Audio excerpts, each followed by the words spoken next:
اعوذ باللہ من الشیطان الرجیم بسم اللہ الرحمن الرحیم ربی یسر ولا تعسر وتمم بالخیر۔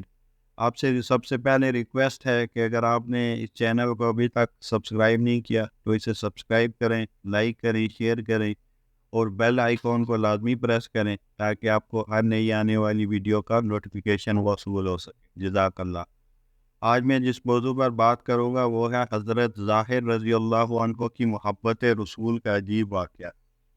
شمائل ترمذی میں ایک صحابی حضرت ظاہر بن حرام اشجعی رضی اللہ تعالیٰ عنہ کا ایک واقعہ بہت خوبصورت انداز سے نقل کیا گیا ہے۔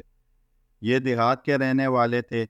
حضور اقدس صلی اللہ علیہ وسلم کے پاس دیہاتی تحفہ لایا کرتے تھے، سبزی ترکاری وغیرہ، جو بھی دیہات میں ان کو میسر ہوتا۔ حضور اقدس صلی اللہ علیہ وسلم کے لیے بھی تحفہ لایا کرتے تھے۔ آپ صلی اللہ علیہ وسلم ان کا تحفہ بہت خوشی کے ساتھ قبول فرما لیا کرتے تھے، اور یہ صورت و شکل کے اعتبار سے قبول صورت نہیں تھے، لیکن ان کی سیرت اور کمال ایمان اعلیٰ درجے کا تھا۔ جب یہ حضور اقدس صلی اللہ علیہ وسلم کے پاس سے دیہات واپس جاتے تھے تو آپ صلی اللہ علیہ وسلم بھی ان کو کچھ تحفہ دیا کرتے تھے۔ ایک دفعہ مدینے کے بازار میں حضرت ظاہر رضی اللہ عنہ اپنا سامان فروخت فرما رہے تھے۔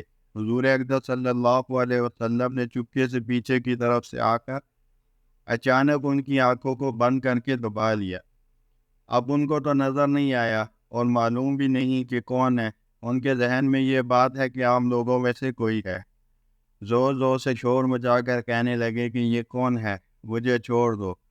پھر کن اکھیوں سے حضور اقدس صلی اللہ علیہ وسلم کو دیکھ کر پہچان لیا۔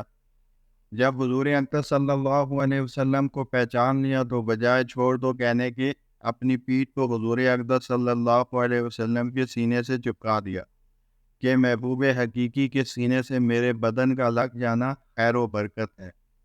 اس کے بعد حضور اقدس صلی اللہ علیہ وسلم کہنے لگے، اس بندے کو کون خریدے گا؟ حضرت ظاہر رضی اللہ تعالیٰ عنہ نے فرمایا، یا رسول اللہ، اگر آپ مجھے بیچیں گے تو نہایت گھاٹا ہوگا، اس لیے کہ مجھ جیسے بدصورت کو بیچنے سے کیا پیسہ مل سکے گا۔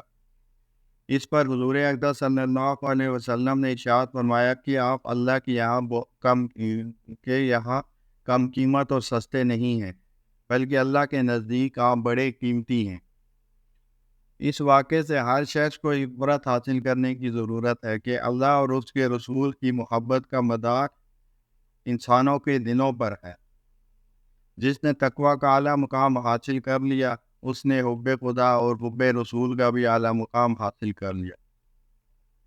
حدیث میں آتا ہے کہ حضرت اسامہ رضی اللہ تعالیٰ عنہ بہت کالے تھے، مگر حضرات صحابہ رضی اللہ عنہم میں حضور اقدس صلی اللہ علیہ وسلم کو حضرت اسامہ کی محبت سب سے زیادہ تھی۔ وآخر دعوانا الحمد للہ۔